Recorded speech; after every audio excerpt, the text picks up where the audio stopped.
6 days before the Passover, Jesus came to Bethany, where Lazarus lived, whom Jesus had raised from the dead.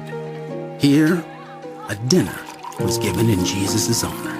Martha served, while Lazarus was among those reclining at the table with him. Then, Mary took about a pint of pure nard, an expensive perfume. She poured it on Jesus' feet and wiped his feet with her hair. And the house was filled with the fragrance of the perfume. But one of his disciples, Judas Iscariot, who was later to betray him, objected. He said, "Why wasn't this perfume sold and the money given to the poor? It was worth a year's wages." He did not say this because he cared about the poor, but because he was a thief. This keeper of the money bag, he used to help himself to what was put into it. "Leave her alone," Jesus replied. "It was intended that she should save this perfume for the day of my burial. You will always have the poor among you, but you will not always have me." Meanwhile, a large crowd of Jews found out that Jesus was there and came not only because of him, but also to see Lazarus, whom he had raised from the dead. So the chief priests made plans to kill Lazarus as well. For on account of him, many of the Jews were going over to Jesus and putting their faith in him. The next day, the great crowd that had come for the festival heard that Jesus was on his way to Jerusalem. They took palm branches and went out to meet him, shouting, "Hosanna! Blessed is he who comes in the name of the Lord! Blessed is the King of Israel!" Jesus found a young donkey and sat on it. As it is written, "Do not be afraid, daughter Zion. See, your king is coming seated on a donkey's colt." At first, his disciples did not understand all this. Only after Jesus was glorified did they realize that these things had been written about him and these things had been done to him. Now, the crowd that was with him when he called Lazarus from the tomb and raised him from the dead continued to spread the word. Many people, because they had heard that he had performed this sign, went out to meet him. So the Pharisees said to one another, "See, this is getting us nowhere. Look how the whole world has gone after him." Now there were some Greeks among those who went up to worship at the festival.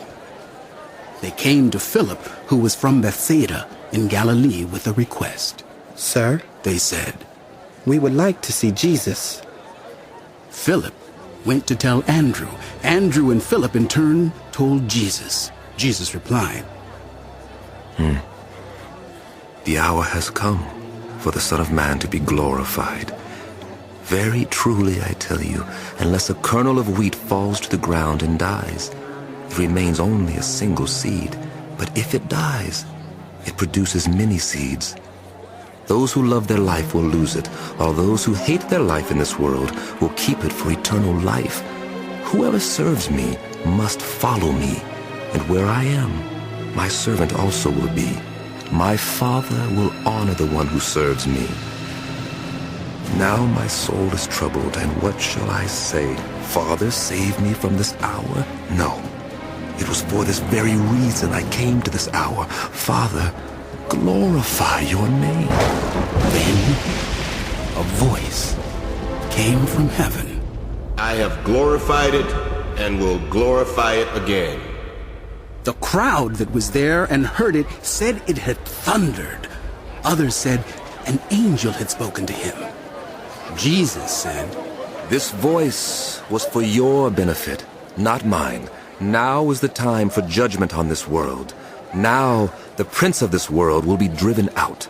And I, when I am lifted up from the earth, will draw all people to myself. He said this to show the kind of death he was going to die. The crowd spoke up. We have heard from the law that the Messiah will remain forever.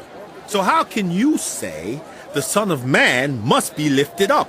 Who is this Son of Man? Then Jesus told them, You are going to have the light just a little while longer. Walk while you have the light before darkness overtakes you. Those who walk in the dark do not know where they are going. Put your trust in the light while you have the light, so that you may become children of light." When he had finished speaking, Jesus left and hid himself from them. Even after Jesus had performed so many signs in their presence, they still would not believe in him. This was to fulfill the word of Isaiah the prophet. "Lord, who has believed our message, and to whom has the arm of the Lord been revealed?"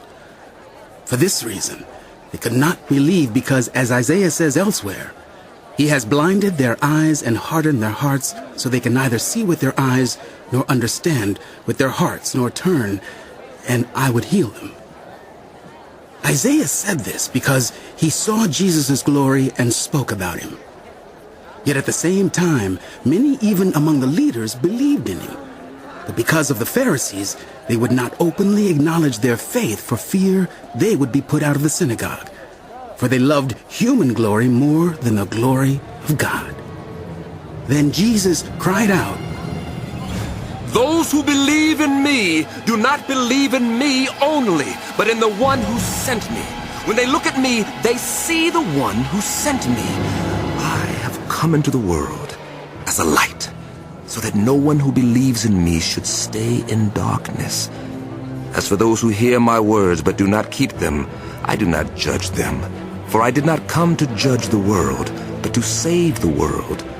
There is a judge for those who reject me and do not accept my words. The very words I have spoken will condemn them at the last day.